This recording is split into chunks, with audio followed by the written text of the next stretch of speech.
देश की मजबूती के लिए सरहदों का सुरक्षित रहना बहुत जरूरी है, लेकिन राजनीतिक पार्टियों का घुसपैठ और घुसपैठ से मिलन कहीं ना कहीं इसे कमजोर करता है। सवाल है कि बंगाल और असम में जो बदलाव दिख रहा है वो बता रहा है कि आखिर वोट के लिए डेमोग्राफी में बदलाव का खतरा उन्हें महसूस क्यों नहीं होता। केंद्रीय गृह मंत्री की चिंता जायज है।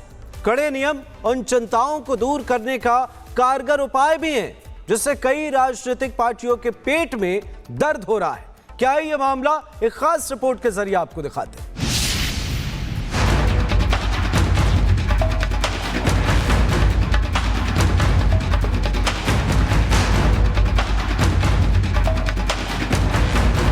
भारत के लिए नासूर बन चुके घुसपैठ पर अब डिटेक्ट, डिलीट और डिपोर्ट की रणनीति ने काम करना शुरू कर दिया है। केंद्रीय गृह मंत्री अमित शाह की चिंता घुसपैठ से ज्यादा उन राजनीतिक पार्टियों को लेकर थी जो वोट बैंक के लिए घुसपैठ को बढ़ावा देती हैं।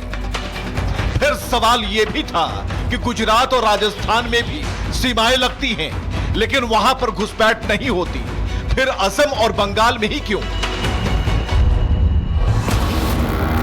अमित शाह के मुताबिक असम में 2011 की जनगणना के मुताबिक मुस्लिम जनसंख्या की दशकीय वृद्धि दर 29.6% थी। पश्चिम बंगाल के कई जिलों में यह वृद्धि दर 40% है।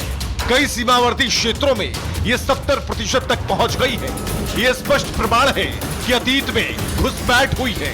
कुछ राजनीतिक दल घुसपैठियों को वोट बैंक मानते हैं। केंद्र सरकार अकेले घुसपैठ को नहीं रोक सकती। राज्य सरकारें ऐसे घुसपैठियों को संरक्षण देती हैं। देश की मजबूती के लिए सरहदों का सुरक्षित रहना बहुत जरूरी है, लेकिन राजनीतिक पार्टियों का घुसपैठ और घुसपैठ से मिलन कहीं ना कहीं इसे कमजोर करता है। सवाल है कि बंगाल और असम में जो बदलाव दिख रहा है वो बता रहा है कि आखिर वोट के लिए डेमोग्राफी में बदलाव का खतरा उन्हें महसूस क्यों नहीं होता। केंद्रीय गृह मंत्री की चिंता जायज है। कड़े नियम उन चिंताओं को दूर करने का कारगर उपाय भी है, जिससे कई राजनीतिक पार्टियों के पेट में दर्द हो रहा है। क्या है यह मामला, एक खास रिपोर्ट के जरिए आपको दिखाते हैं।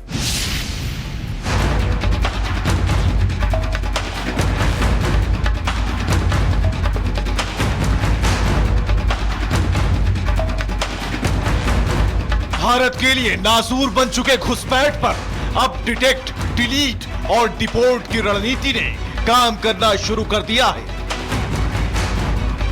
केंद्रीय गृह मंत्री अमित शाह की चिंता घुसपैठ से ज्यादा उन राजनीतिक पार्टियों को लेकर थी जो वोट बैंक के लिए घुसपैठ को बढ़ावा देती हैं।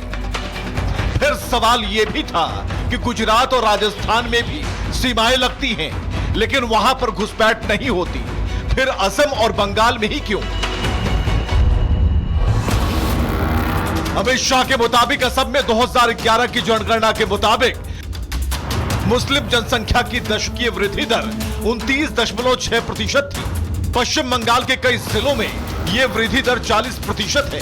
कई सीमावर्ती क्षेत्रों में यह 70% तक पहुंच गई है। यह स्पष्ट प्रमाण है कि अतीत में घुसपैठ हुई है। कुछ राजनीतिक दल घुसपैठियों को वोट बैंक मानते हैं। केंद्र सरकार अकेले घुसपैठ को नहीं रोक सकती। राज्य सरकारें ऐसे घुसपैठियों को संरक्षण देती हैं। देश की मजबूती के लिए सरहदों का सुरक्षित रहना बहुत जरूरी है, लेकिन राजनीतिक पार्टियों का घुसपैठ और घुसपैठ से मिलन कहीं ना कहीं इसे कमजोर करता है। सवाल है कि बंगाल और असम में जो बदलाव दिख रहा है वो बता रहा है कि आखिर वोट के लिए डेमोग्राफी में बदलाव का खतरा उन्हें महसूस क्यों नहीं होता। केंद्रीय गृह मंत्री की चिंता जायज है। कड़े नियम उन चिंताओं को दूर करने का कारगर उपाय भी है, जिससे कई राजनीतिक पार्टियों के पेट में दर्द हो रहा है। क्या है यह मामला, एक खास रिपोर्ट के जरिए आपको दिखाते हैं।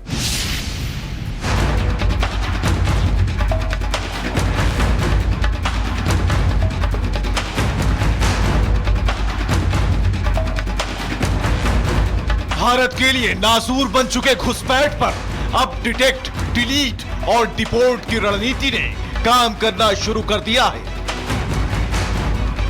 केंद्रीय गृह मंत्री अमित शाह की चिंता घुसपैठ से ज्यादा उन राजनीतिक पार्टियों को लेकर थी जो वोट बैंक के लिए घुसपैठ को बढ़ावा देती हैं।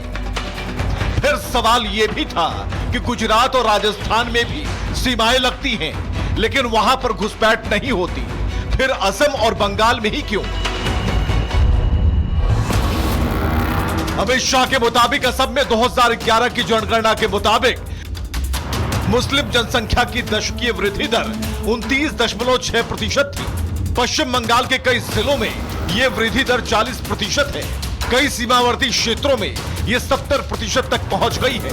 यह स्पष्ट प्रमाण है कि अतीत में घुसपैठ हुई है। कुछ राजनीतिक दल घुसपैठियों को वोट बैंक मानते हैं। केंद्र सरकार अकेले घुसपैठ को नहीं रोक सकती। राज्य सरकारें ऐसे घुसपैठियों को संरक्षण देती हैं। देश की मजबूती के लिए सरहदों का सुरक्षित रहना बहुत जरूरी है, लेकिन राजनीतिक पार्टियों का घुसपैठ और घुसपैठ से मिलन कहीं ना कहीं इसे कमजोर करता है। सवाल है कि बंगाल और असम में जो बदलाव दिख रहा है वो बता रहा है कि आखिर वोट के लिए डेमोग्राफी में बदलाव का खतरा उन्हें महसूस क्यों नहीं होता। केंद्रीय गृह मंत्री की चिंता जायज है। कड़े नियम उन चिंताओं को दूर करने का कारगर उपाय भी है, जिससे कई राजनीतिक पार्टियों के पेट में दर्द हो रहा है। क्या है यह मामला, एक खास रिपोर्ट के जरिए आपको दिखाते हैं।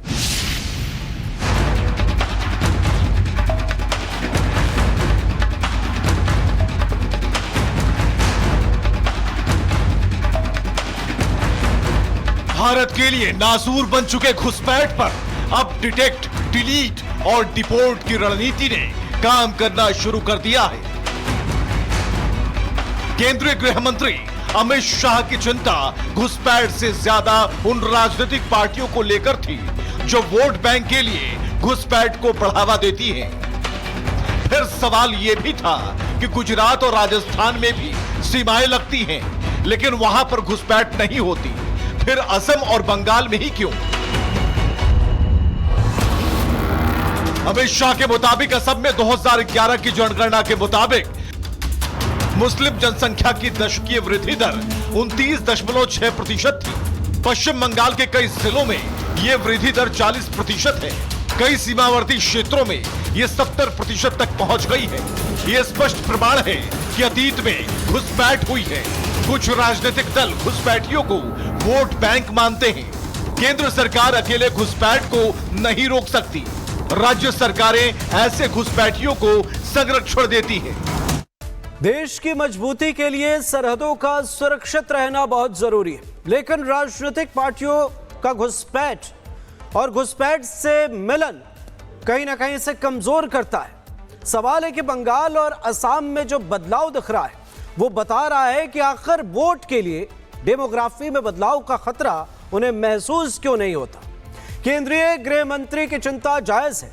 कड़े नियम उन चिंताओं को दूर करने का कारगर उपाय भी है, जिससे कई राजनीतिक पार्टियों के पेट में दर्द हो रहा है।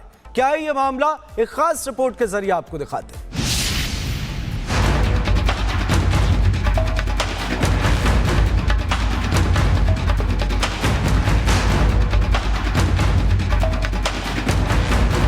भारत के लिए नासूर बन चुके घुसपैठ पर अब डिटेक्ट, डिलीट और डिपोर्ट की रणनीति ने काम करना शुरू कर दिया है। केंद्रीय गृह मंत्री अमित शाह की चिंता घुसपैठ से ज्यादा उन राजनीतिक पार्टियों को लेकर थी जो वोट बैंक के लिए घुसपैठ को बढ़ावा देती हैं।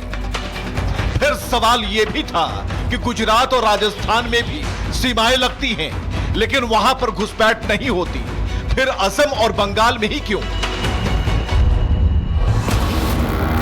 अमित शाह के मुताबिक असम में 2011 की जनगणना के मुताबिक मुस्लिम जनसंख्या की दशकीय वृद्धि दर 29.6% थी। पश्चिम बंगाल के कई जिलों में यह वृद्धि दर 40% है। कई सीमावर्ती क्षेत्रों में यह 70% तक पहुंच गई है। यह स्पष्ट प्रमाण है कि अतीत में घुसपैठ हुई है। कुछ राजनीतिक दल घुसपैठियों को वोट बैंक मानते हैं। केंद्र सरकार अकेले घुसपैठ को नहीं रोक सकती। राज्य सरकारें ऐसे घुसपैठियों को संरक्षण देती हैं।